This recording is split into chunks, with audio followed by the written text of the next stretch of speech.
Good afternoon అందరికీ. ఈరోజు speciality వచ్చేసి అక్కినేని నాగేశ్వరరావు గారు. మనకు తెలిసింది అక్కినేని నాగార్జున గారి father and Akkineni Akhil and Naga Chaitanya వాళ్ళ గ్రాండ్ ఫాదర్ అనమాట. ఈరోజు ఆయన చనిపోయి 11th ఇయర్ కంప్లీట్ 10th ఇయర్కి వెళ్ళారు. 2014 చనిపోయారు అనమాట. అప్పుడు నేను వచ్చేసి ఇంటర్ చదువుతున్నాను. బాగా గుర్తు, మనం సినిమా తర్వాత ఆయన చనిపోయారు. 1924 సెప్టెంబర్ పుట్టిన ఆయన 22 జనవరి 2014 చచ్చిపోయారు. అంటే దాదాపు 90 ఇయర్స్ బతికారు అనమాట. మామూలు ఎన్టీఆర్ గారు కావచ్చు, సోమబాబు గారు కావచ్చు, కృష్ణ గారు కావచ్చు, వీళ్ళందరూ 70 ఎట్లా బతికారు, 80, ఈయన ఒక్కడే కొంచెం ఎక్కువ బతికారని చెప్పుకోవచ్చు. సో జోహార్ సార్, అమర్ రహే. అండ్ అక్కినేని గారి కాలేజ్ కూడా ఉంది గుడివాడలో, మా గ్రాండ్ మదర్స్ విలేజ్లో.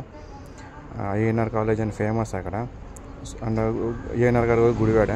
సో ఏఎన్ఆర్ గారి గురించి మీకేం తెలుసు కాస్త కాన్సెప్ట్ మర్చిపోకండి. అండ్ అక్కినేని నాగేశ్వరరావు గారి ఫ్యాన్స్ ఎవరైనా ఉన్నా, నాగ చైతన్య గారి ఫ్యాన్స్ ఉన్నా, నాగార్జున గారి ఫ్యాన్స్ ఉన్నా, అఖిల్ ఫ్యాన్స్ ఉన్నా ఖచ్చితంగా కామెంట్ సెక్షన్లో కామెంట్ చేయండి. Thank you so much.